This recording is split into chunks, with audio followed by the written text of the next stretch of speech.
ചോദ്യം, നീരജ് കണ്ടതിൽ വെച്ച് ടേക്കിൽ വിസ്മയിപ്പിച്ച ഒരു നടൻ ആരാണ്?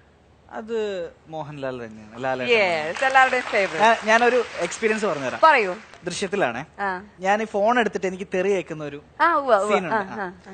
അപ്പൊ ജിത്തുവേട്ടനാണെങ്കിൽ പുറത്ത് ഇരിക്കുകയാണ്. അപ്പം ക്യാമറ ഫുൾ ഫ്രെയിം ആയതുകൊണ്ട്, ഫീൽഡ് ആയതുകൊണ്ട് പുറത്തിരിക്കുക. അപ്പം എനിക്കാണെങ്കിൽ ഈ തെറി കേൾക്കുന്നതിന് ഒരു ക്യൂ വേണം, പെട്ടെന്ന് ഞെട്ടാനൊരു ക്യൂ വേണം. അപ്പൊ എനിക്കത് കിട്ടുന്നില്ല. ഒരു 2 തവണ എടുത്തിട്ട് എനിക്ക് കിട്ടുന്നില്ല.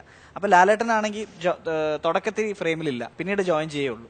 അപ്പൊ എന്റെ അടുത്ത് മോനെ ഞാൻ തെറി വിളിക്കട്ടെ, മോനെ ഞാൻ വിളിക്കട്ടെ. അപ്പൊ ഞാൻ പറഞ്ഞു വിളിച്ചോളൂ. അപ്പൊ ഞാൻ ഫോൺ എടുത്ത് ചെവിയിൽ വെക്കുന്നു. അപ്പൊ ഫോൺ എടുത്തു ലാലേട്ടൻ വിളിക്കുന്നു. അപ്പൊ ഞാൻ ക്യാമറയുടെ ബാക്കിലാണ്. എന്നിട്ട് അപ്പൊ ഞാനിതിങ്ങനെ കേട്ടോണ്ടിരിക്കുമ്പോഴേക്ക് ഈ ചീത്തയൊക്കെ വിളിച്ചോണ്ടിരുന്ന ആള് ഇങ്ങനെ പെട്ടെന്ന് ഫ്രെയിമിലോട്ട് കയറി വളരെ സീരിയസ് ആയി വന്ന് എന്റെ സൈഡിലിരുന്ന് ടെൻസ്ഡ് ആയിട്ട് വരികയാണ്.